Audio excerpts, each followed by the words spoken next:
Friends, welcome to my channel teaching with fun. तर friends, या अगोदर मी व्हिडिओ बनवला होता की इंग्लिशचं वाचन आपल्याला कसं करायचंय, पण त्यामध्ये थोडेसे सिंपल शब्द आपण घेतलेले होते। पण आजचा जो व्हिडिओ आहे त्याच्यामध्ये तुम्हाला कितीही जरी अवघड शब्द असेल तरीही सुद्धा म्हणजे जोड शब्द वगैरे किंवा मोठमोठाले शब्द, मोठी स्पेलिंग ही कशी वाचायची हे आज आपल्याला बघायचंय। तर आज लक्षपूर्वक बघा आणि शेवटपर्यंत व्हिडिओ बघा, म्हणजे आजचा तुम्ही जो व्हिडिओ बघणार आहात त्यामध्ये मी टोटल इंग्लिश वाचन घेतलेलं आहे। म्हणजे तुम्हाला कोणतेही इंग्लिशचं पुस्तक जर समोर ठेवलं, मग तो पहिलीचा विद्यार्थी असेल, दुसरीचा विद्यार्थी असेल, तो चौथी पाचवीचे कोणतेही पुस्तक वाचू शकेल किंवा 10वीचे सुद्धा पुस्तक वाचायला त्याला अवघड जाणार नाही। हो, गॅरंटीला सांगते मी। फक्त मी जे आज 10 पॉइंट दिलेले तर ते 10 पॉइंट तुम्हाला काळजीपूर्वक बघायचे आहे आणि तेवढं मात्र तुम्हाला पाठ करून घ्यायचं आहे। पण त्या अगोदर काय करायचंय, तुम्हाला माझ्या व्हिडिओला लाईक करायचे, शेअर करायचे आणि सबस्क्राइब मात्र लवकरात लवकर करून घ्या, जेणेकरून तुम्हाला माझे नवनवीन व्हिडिओज बघायला मिळतील। तर बघा फ्रेंड्स, आतापर्यंत असा व्हिडिओ कोणीही बनवलेला नसेल, कारण हा व्हिडिओ इतका महत्त्वाचा आहे। कारण ह्या फक्त आपला 10 पॉइंट आणि ते मी 10 पॉइंट लिहून दिलेले आहेत। त्यापैकी तुम्हाला अगोदरच्या व्हिडिओमध्ये काही सुट्टे सुद्धा अभ्यास दिलेले आणि आता पूर्ण व्हिडिओ म्हणजे 5वी 6वीच्या मुलांना हे झटपट येणार आहे बघा, 4थीच्या नंतरच्या मुलांना। कारण एवढंच पाठ जर केलं तर कितीही अवघड, कितीही मोठी स्पेलिंग त्यांना पाठ करता येणार आहे आणि कोणतीही स्पेलिंग त्यांना वाचता सुद्धा येणार आहे, न अटकता। हो, बरोबर सांगते मी, न अटकता त्यांना आता इंग्लिश वाचता येणार आहे। ती खड एका सेकंदामध्ये तुमचं इंग्लिशचं वाचन आहे की नाही। तर बघून घ्या, अगोदर आपल्याला 10 पॉइंट लक्षात ठेवायचे। तर त्यातले आपण 8 पॉइंट जे 7 पॉइंट आहेत बघा, हे 7 पॉइंटचे व्हिडिओ मी अगोदर बनवलेला आहे। याच्या अगोदरचाच व्हिडिओ बघा आणि त्याला लाईक पण चांगलेत आहेत। जे लाईक करतात त्यांचे पण खूप धन्यवाद आणि जे करणार आहेत त्यांचे सुद्धा खूप धन्यवाद। पण सबस्क्राइब जे करतायत त्यांचे सुद्धा खूप धन्यवाद आणि जे आता सबस्क्राइब करणार आहेत त्यांचेही खूप मनापासून आभार मी मानते। आता बघा, हा जो सेपरेट व्हिडिओ आहे, 7 पॉइंट जे आहेत ते ह्याच्या अगोदरच्या व्हिडिओ मध्ये मी दिलेले आहे। त्यामुळे फक्त याला आपण रिव्हिजन देऊया आणि त्याच्या खालचे जे 3च पॉइंट आहेत हे पॉइंट थोडेसे तुम्हाला अवघड वाटणार आहे। पण अवघड म्हणजे काही नाही, त्यांना फक्त तुम्हाला पाठ करून घ्यायचं आहे, जेणेकरून तुमचं काही आता इंग्लिश मध्ये मागं राहायला नको, आहे की नाही। तर मग आता बघून घेऊया, तरी पण रिव्हिजन द्यायचं फक्त। आता आपल्याला अर्धा शब्द आणि मूळाक्षरे यांना कचके खचके असंच वापरायचंय, क ते ज्ञ नांदेवापर्यंत। याचा सुद्धा व्हिडिओ आहे, तुम्ही बघू शकता आणि तेवढं पाठ करून घ्यायचंय क ते ज्ञ पर्यंत। मग नंतर कसं पाठ करायचं सांगितलं मी, काना। 2 नंबरचा पॉइंट आहे काना। काना असेल तर काय असेल, मग ए येणार आहे। याला पाठ करून घ्यायचं, काना असेल तर ए। वेलांटी, तिसरा पॉइंट काय, मग वेलांटी। पण वेलांटीचे 2 प्रकार आहेत। पहिला प्रकार कोणता आहे, पहिल्या वेलांटीचा आय येते आणि दुसऱ्या वेलांटीचा डबल ई येणार आहे। ध्यानात ठेवा, ही आहे पहिली वेलांटी, त्यासाठी मी 1 नंबर 2 नंबर टाकले, म्हणजे पहिली वेलांटी आणि दुसरी वेलांटी टाकलेली आहे। त्यानंतर चौथा पॉइंट आहे आपला उकार। चौथा पॉइंट काय, उकार। उकाराचे पण 2 प्रकार असतात, पहिला उकार आणि दुसरा उकार। मग यासाठी मी दिलेले आहे, पहिल्या उकाराचे करायचे आपल्याला पाठ यू आणि दुसऱ्या उकारात असते डबल ओ। अशा पद्धतीने तुम्हाला हे पाठ करून घ्यायचे। नंतर बघा मात्रा। मात्राचे तर 2-3 प्रकार आहेत, पण अगोदर बघून घ्या एक मात्रा। एक मात्राचं काय असते, ई। ध्यानात ठेवा, एक मात्राचं ई। 5वा पॉइंट चालू आहे आपला, एक मात्राचं ई आणि 2 मात्राचं ए आय। 2 मात्रा असेल तर ए आय, शब्दाच्या वरती। ध्यानात ठेवायचे, शब्दाच्या डोक्याच्या वरती। मग तुम्ही म प कोणताही 12 खडे आपण तिथे वापरू शकतो, कोणताही शब्द। फक्त एक मात्राचं ई लिहायचंय आणि 2 मात्राचं ए आय। 6वा पॉइंट काय आपला, एक काना एक मात्रा। काना आणि मात्रा दोन्ही सोबत आले, इथे फक्त मात्रा आहे, ध्यानात ठेवून घ्या, आहे की नाही। इथे काना आणि मात्रा आलेले, पण इथे कोणता आहे, एक काना एक मात्रा। दिसतोय आपल्या डोळ्यासमोर, एक काना एक मात्रा असलं की त्याचं ओ लावायचंय आणि त्याच्या समोरचं एक काना आणि 2 मात्रे दिसतंय ना आपल्याला। एक काना, खालच्या साईडला एक रेष आहे आणि त्याच्या डोक्यावरती मात्रा, डोक्यावरच्या रेषेला मात्रा म्हणतात। मग एक काना 2 मात्रेला आपल्याला एयू असं पाठ करून घ्यायचंय। मग 7वा पॉइंट आहे आपला अनुस्वार। अनुस्वार म्हणजे टिंब। शब्दाच्या वरती जो टिंब असतो त्याला अनुस्वार असं म्हणतात। मग त्याचं एएम किंवा एएम याचा एक सेपरेट व्हिडिओ आहे, तुम्हाला डीप मध्ये जर बघायचं असेल तर टिंब एएम कुठे वापरायचं आणि एएम कुठे वापरायचं हे मी सांगितलेलं आहे। आता म्हणजे तरी सांगून देते, एएम म्हणजे जिथे म चा उच्चार येणार आहे, म शब्द आला म्हणजे जिथे आपल्या ओठाला ओठ जुळले की मग तिथे एएम वापरायचे आणि तिथं एन वापरायचं असतं. आता लक्षात. आता हे 7 पॉइंट तुमची क्लिअर झाल्याच्या नंतर आता त्याच्या समोरचे 2-3च पॉइंट आहेत फक्त बघा. आता चंद्र म्हणजे शब्दाच्या वरती जो चंद्र आकार आपण असं लिहितो, मग याला काय म्हणतात? कॅ, ख्या, गॅ, घ्या. याचं मी मराठी आणि इंग्लिश मधून सेपरेट व्हिडिओ बनवलेला आहे, तुम्ही डीप मध्ये बघू शकता. पण आपल्याला आज काय बघायचंय? पूर्णच्या पूर्ण एकाच व्हिडिओ मध्ये बघायचं, जेणेकरून मोठ्या मुलांना तुम्हाला सोपं जाणार आहे. मग चंद्र कोणकोणते असतात बघा. इथे फक्त शब्दाच्या वरती चंद्र आहे, त्याचं काय येणार आहे? मग ए. ध्यानात ठेवा, फक्त चंद्र असल्यावर ए लावायचे. आणि एक काना आणि चंद्र पण आहे पण काना आहे, मग त्याला लावायचं आपल्याला ओ लावायचे. त्यानंतर चंद्र आणि अनुस्वार म्हणजे टिंब सुद्धा आहे. बघितलं का? चंद्र पण आहे डोक्याच्या वरती, म्हणजे शब्दाच्या वरती जो यू आकार येत असतो, म्हणजे चंद्रासारखा आकार येतो, त्याला म्हणायचंय. मग त्याला आणि त्याच्यामध्ये टिंब पण आहे. मग याला काय वापरायचं? आपण बघितलं की ह्या चंद्राचं आपण ए वापरलं आणि टिंब आला की त्याचं एन वापरावं लागतं. मग याच्यामध्ये तेच म्हणाले मी, टिंब असल्यावर अनुस्वार असल्यावर एन आणि एम कुठे वापरायचंय ते तुमच्या हिशोबाने, तुम्ही जसं नाव वगैरे घेताल त्या हिशोबाने वाचन करताल, त्या हिशोबाने तुम्हाला कळून जाईल. आणि त्यानंतर हा शब्द समोरचा एक काना आणि चंद्र, त्याच्यामध्ये फक्त आपण अनुस्वार टाकलेला आहे. मग याचं काय पाठ केलं आपण? ओ. आणि याचं काय? मग ते ओ जसं घेते, पण टिंब आल्यामुळे त्याचा आपण एनचा वापर केलेला आहे. खूप सोपं आहे. चंद्राचे 4 प्रकार आहेत बघा. एक नुसतं चंद्र आहे, एक काना आणि चंद्र आहे, मग दुसरा चंद्र आणि त्याच्यामध्ये अनुस्वार आहे, एक काना चंद्र आणि त्याच्यामध्ये अनुस्वार आहे. मग हे 2 सेम आहे, त्याला फक्त एन लावायचंय. आणि हे 2 सेम आहे, त्याला फक्त एन लावायचं आहे की नाही. इथं पण आपण एन वापरलं, इथं पण एन वापरलं. अशा पद्धतीने तुमचा चंद्राचा आता कन्फ्युजन निघून गेलं असेल. आता रफारचे 3 प्रकार असतात बघा. रफार हे थोडंसं काळजीपूर्वक आणि थोडंसं काळजीनंच तुम्हाला पाठ करावं लागणार आहे. हे 3 पॉइंट खूप महत्त्वाचे आहेत. शेवटचं काही नाही 10 पॉइंट, पण 8 आणि 9 नंबरचं, कारण याच्यामध्ये खूप गोंधळ होतो मुलांचा. तो गोंधळ होऊ देऊ नका. टिंब असल्यावर एन वापरायचं, काहीही घोळ होणार नाही. हेच पाठ केलं, त्याच्यामध्ये टिंब असलं तर टिंबाचा आपण एन किंवा एमचा वापर करायचा आहे. झालं. हे पाठ केलं की त्याच्या समोरचं लगेच पाठ केलं. त्यानंतर रफार बघा, एक असा रफार असतो, ध्यानात ठेवा. अशी रेष म्हणजे कोणत्याही शब्दाला आणि खालच्या प्रकारे असा टर्बुजासारखं दिसेल तुम्हाला, पण हे नाहीये, मी हे शब्द काढला नाहीये. असा रू सारखा उकार आहे. कोणता उकार आहे तो? रू. याला म्हणतात असा रू सारखा उकार आहे, उकार आहे. नंतर त्यानंतर त्याचं काय लिहिले आपण? आर यू असं लिहिलेलं आहे.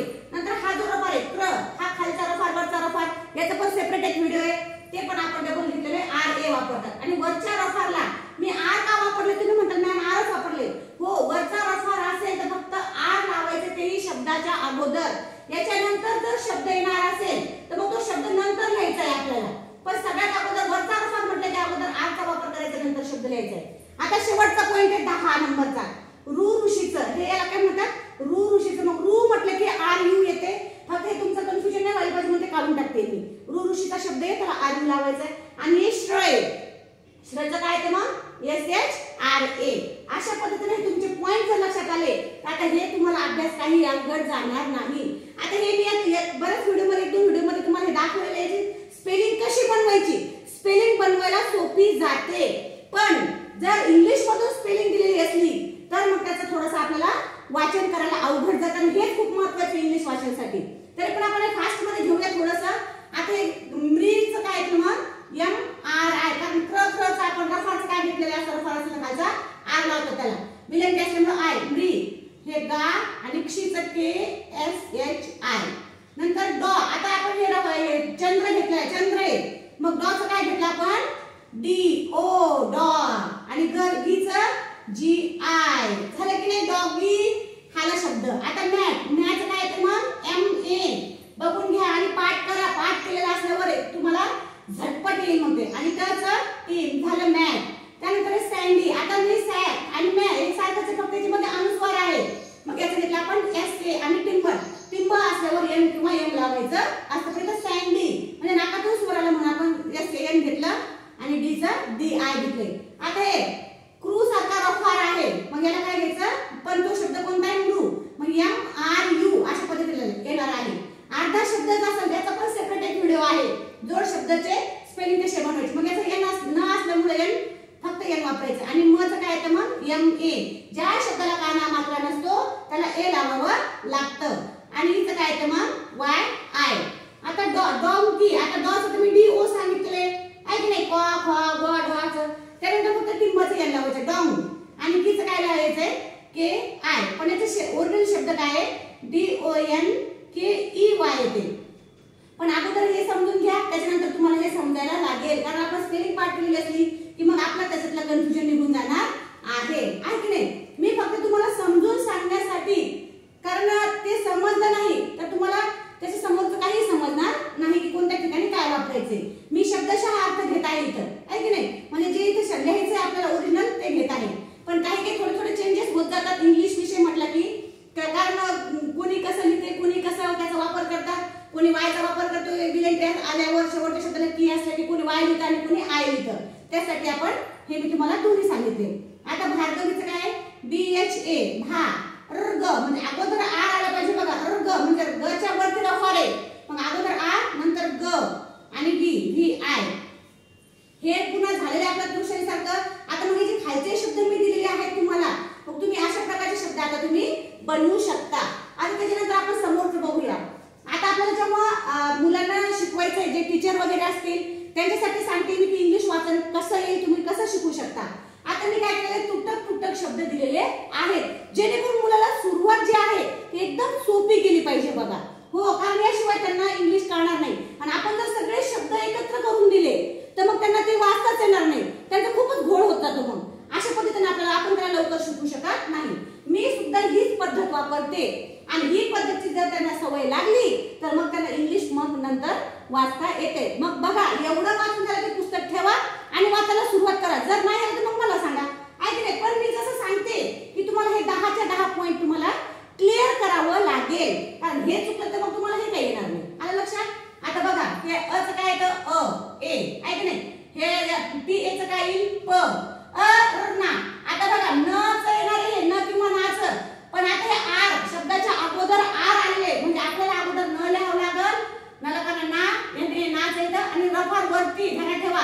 मराठीचं वाचन करताना सुद्धा र चा उच्चार अगोदर येतो आणि ना चा उच्चार नंतर येतो, म्हणजे अ प र ना अशा पद्धतीने अर्थ याला असं वाचत म्हणतात आपण अपर्णा शब्द लिहायचा आहे. आता बघा हे कसं येतं NI नी. आता हे फक्त टी आहे, म्हणजे याचा अर्थ काय होणार, इथं अर्धा त आहे फक्त, बस आहे की नाही. पूर्ण इथं जर ए असला असतं तर आपण पूर्ण त काढला असता, पण इथं टी असल्यामुळे आपण ते घेतलेलं नाही. आणि वाय एचं काय येतं मग या, झाला आपला काय शब्द मग नित्या. आता बघा श्रीचा शब्द काय आहे सेपरेट श्र, ह्या शब्दाचा अर्थ आहे चार येते, पण विलंटी असल्यामुळे काय येणार तिथं स्त्री येणार आहे. काय येणार आहे स्त्री, विलंटी असल्यामुळे. आणि पुढे काय आहे शलकाना शा, म्हणजे हे नाव काय झालं मग श्री शा. आता PRAN चे प्रा आणि न आहे की नाही, हे घ्यायचे प्रा आणि टिंब कशाचे मग अनुस्वार. शब्दाच्या वरती जर अनुस्वार असेल तर आपण एन चा वापर केलेला असतो, म्हणजे प्राण, कारण त्याच्या समोर जवळच घेतलेले मी सेपरेट एन वेगळा घेतला नाही. जर एन वेगळा असता तर मग आपण अर्धा न लिहिलं असतं, पण ह्याला जोडून एकच शब्द आहे हा, हे आहे प्र आणि हे टिंब असल्यामुळे त्याचा आपण एन तिथं जोडून लागले, कारण एकाच शब्दाच्या वरती टिंब आहे आणि शब्दासमोर काय श, यात लिहायचं आपल्याला श. काय शब्दाला म्हणते प्रांश आहे की नाही. आता MO याचं काय वापरायचं, एक तर मोचं पण येते, मोचं पण MO येते. अगोदर बघून घ्या आपल्याला शब्द कोणते घ्यायचे शिकवली मी तुम्हाला चंद्राचे. मग इथे चंद्राचे शब्द आहे मो. आता इथे टिंब आलेलं आहे, आपण काय करणार मग, आपण तुम्ही सरळ लिहायला भेटलं तर हे असं लिहिताल तुम्ही मोन आणि ट लागलं टी, मोंटी असं पण येते, बरोबर आहे. पण आपल्याला रफाट मोंटी असं लिहितात लोक, काय लिहितात मोंटी, मोंटी असं लिहितात. मग हे आपलं एकदम योग्य येणार आहे. आणि लक्षात, ते मोंटी मोंटी विंटी आपण म्हणू शकतो, पण लिहिताना मोंटी असं लिहितात, मग हे मोंटी असा शब्द आहे. त्यानंतर बघा स दिले तुम्ही एस लिहिले, फक्त एस, म्हणजे याचा अर्थ काय आहे अर्धा स आहे फक्त, बस अर्धा स. PAN कसं येतं मग प च्या वरती टिंब PA, प चं येतं आणि टिंबाचं N येतं. हे काय पुढं द आणि न चं N चं न, म्हणजे कोणता शब्द झाला मग आपला तयार हा स्पंदन. आता बघा कॅट, तुम्ही क पण लिहू शकता, नंतर शब्द म्हणून बघा, म्हणजे वाचून बघा, तुम्हाला कळलं की तिथे आपल्याला काय लिहायचंय. मी आता फक्त क लिहिते, तुम्ही बघून घ्या आता पुढे काय लिहायचं आपल्याला. ट रीच री ना. आता कोणी कटरीना पण म्हणते आणि कॅटरीना सुद्धा कोणी पण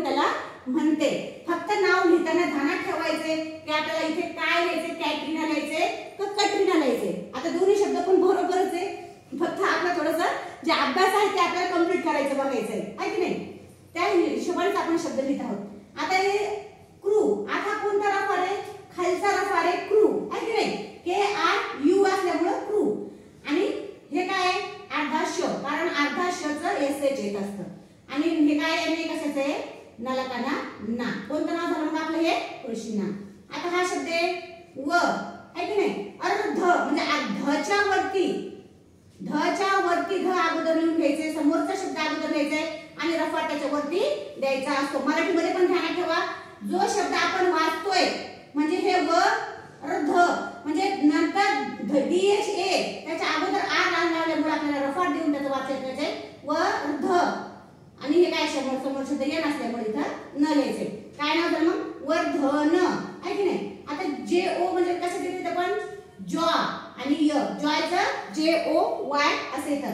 जेव्हा इंग्लिशचं वाचन करणार आहे आपण तेव्हा शक्यतो हे रफारचे शब्द, चंद्राचे शब्द हे जास्तीत जास्त प्रमाणामध्ये इंग्लिशच्या वाचनामध्ये येत असतात। तर जास्तीत जास्त आपलं KO असेल तर को वापरायचा प्रयत्न नंतर कमी करावा लागतो, कारण मी वाचनचा सुद्धा एक तुम्हाला व्हिडिओ सेपरेट काढणार आहे मी, की इंग्लिशचं वाचन कशा पद्धतीने करायचं आहे।